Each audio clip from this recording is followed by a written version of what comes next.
राधे राधे बंधुरा शर्मी डेली लाइफस्टाइले आपनादेर सबाइके स्वागत। एखन बिकेल 4टे मतो बाजे। तो आमी बिकेल बेला एकटु बाइरे बेरोई, घुरते बेरोई। ता एखन उठे देखछि गोलाप दुटो एत सुंदर लागছে। देखुन कालारटा कि भालो हयेছে।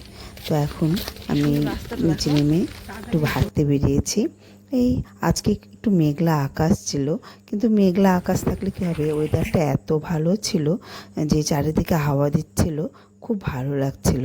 তা এখন আমি হাঁটতে বেরিয়েছি। তো এখান থেকে আমি বাড়িতে গিয়ে ছেলে বলেছে একটা নতুন জিনিস করে আমাকে খাওয়াবে। তো প্রত্যেক মায়েদেরই দেখুন, একটা ছেলে যদি কিছু করে খাওয়ায়, ওটা যেটা স্বাদ না হয় তার থেকে আরও বেশি স্বাদ হয়।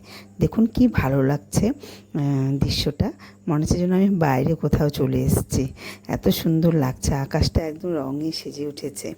তো যাই হোক, আমরা এখন বাড়িতে চলে গেলাম। তো গিয়ে দেখে ছেলে ফ্রেঞ্চ ফ্রাই করছে। তো ও আগে প্রথমে আলুটা সেদ্ধ করে নিয়েছে, তারপরে আলুটা একটু টিস্যু পেপারে দিয়ে একটু জলটা শুকিয়ে নিয়েছে। তো বেশ ভালোই লাগছিল। আমি খুব একটা ভালো পারি না এটা।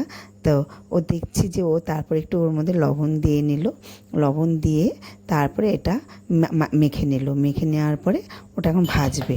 ও এর মধ্যে আগে একটু দেখলাম কর্নফ্লাওয়ার দিল, একটু কর্নফ্লাওয়ার দিয়ে এটা মেখে রেখে দিবে হয়তো কিছুক্ষণ। হ্যাঁ, এই কর্নফ্লাওয়ার দিয়ে মেখে নিয়ে তারপরে ও তেলের মধ্যে ভাজছে। কিন্তু তেলের মধ্যে যখন ভাজছে বেশ ভালো লাগছে দেখতে। কালারটা যখন একটু ব্রাউন কালার চলে আসলো, তখন দেখছি নামিয়েও নিল। তো বেশ ভালো হয়েছিল খেতে, একটু চায়ের সাথে এত সুন্দর টেস্ট হয়েছিল। তার বদলেও ছেলে করে খাইয়েছে জন্য আরও টেস্টটা বেড়ে গিয়েছিল। তো আমি প্রত্যেক মাদেরই বলছি, ছেলের হাতে রান্না খেলে কোন মায়ের না ভালো লাগে সেটা মায়েরাই জানে। তো এখন এই ইয়েটা হয়ে গেল, আমার মধ্যে একটু চাট মশলাও দিয়ে দিল। এই ফ্রেঞ্চ ফ্রাইগুলোর মধ্যে একটু চাট মশলাও দিয়ে দিল, তারপরে পরিবেশন করছে। তো ওর সাথে 1 কাপ চাও দিয়েছিল, ওটা আমি তুলতে পারিনি। 1 কাপ চা দিয়েছিল। তা এইগুলো একদম কড়কড়